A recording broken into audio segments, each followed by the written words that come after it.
Coursive.io has been gaining attention lately, but is it a platform you can trust? Let's take a closer look and find out if it's legit or a scam. First, what is Coursive.io? It's an online course platform that allows creators to design, market, and sell their own courses. The promise is straightforward: an all-in-one solution to help you monetize your knowledge without the complexity of managing multiple tools. One thing that stands out about Coursive is its user-friendly interface. Setting up your course is simple even if you're not tech-savvy.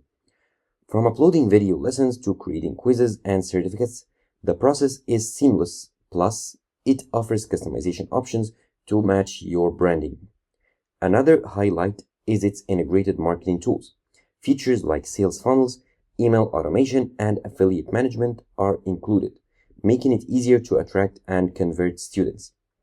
And if you're worried about payments, Coursive.io supports secure payment gateways like Stripe and PayPal.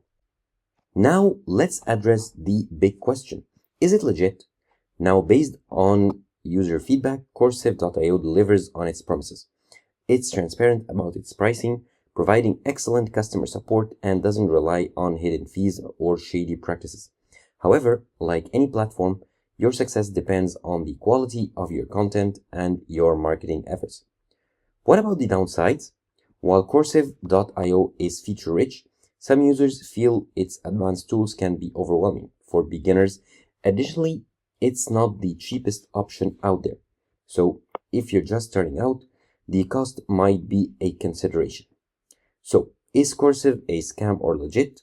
Based on its features, reputation, and the value it offers, it's clear that Coursive.io is a legitimate platform for course creators.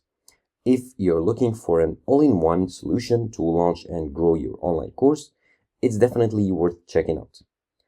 At the end of the day, the question is, does it align with your goals and budget? If the answer is yes, Coursive.io might just be the tool you need to succeed.